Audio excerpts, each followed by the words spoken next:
So I went back in. I touched up a few of the highlighted areas that, again, they were a little bit trickier for me to get.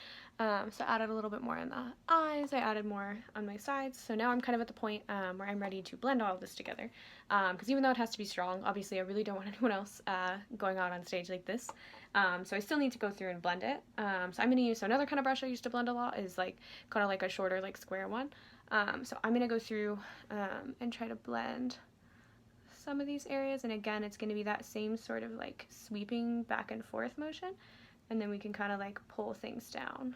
So this is part of the reason you're going to start to see, like, as you blend your highlight, why I don't like to like have people do their foundations any lighter, just because by the time you're done kind of like pulling all of that down, see, just like what just happened, right? You get really bright, you get really light, so you want to make sure that they're not too light to begin with, I feel like.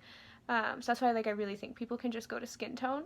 If they're supposed to look sort of like sickly, like maybe add like a little bit of like yellow or something. But personally, I like to kind of keep things a little bit more like on the natural side as far as that is concerned. Again, we're just kind of like, and almost like, as tricky as it is for me, like doing this as far away as I am, it's probably better if you're not super close to your face when you're doing this, because someone's not going to see your face really up close. So it'll kind of give you a better idea, really, of how you should be blending things. So I'm really just kind of going through and pulling everything down and pushing it kind of like back and forth, so that way like my ends don't have like a hard stop on them.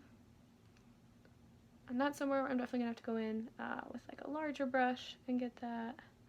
I just kind of am all over the place. I feel like when I'm blending stuff, as you can tell, I kind of like travel around to different areas, but you could focus on just your eyes first and not bounce all over the face like I am, but anything kind of works. So I really feel like once you get your highlight in this area, that really becomes like a super effective place on most people with makeup.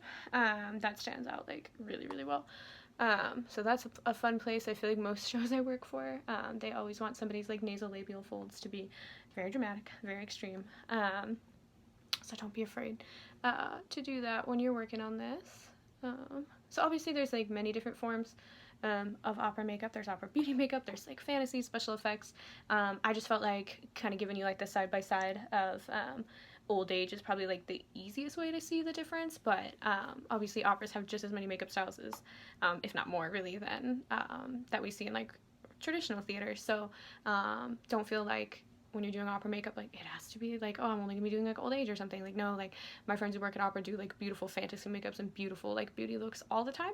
I actually felt like it was harder to find photos of like the old age than it was anything else. I think a lot of times we see it in like educational settings, but we don't necessarily see it as often in professional settings, just because they can usually like cast for the age that they need.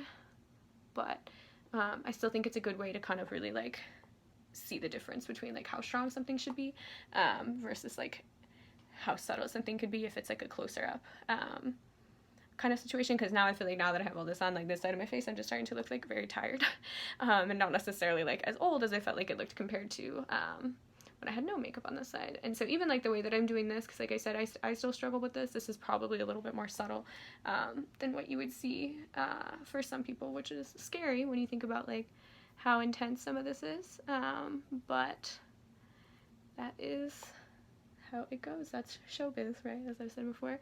And it's really something like the more you do it, the more used to it you're gonna get, but it is definitely not the easiest thing I feel like I've done, because it is hard to leave lines without blending them away. So if you don't like blending, this might be the makeup for you, but if you do like blending, you might hate it, so just know that. And so in these little spots, you kind of just like pull it down, and then you want to make sure that like in these little pockets, it's also highlighted. So yeah, so I just kind of went through, I blended everything, so I'm gonna go in and finish blending everything, and then I'm gonna set this, and then we're going to talk about like other little last minute like finishing touches you can do, and I'll kind of show you how I like to go back in with powders and just kind of like perfect everything a little bit.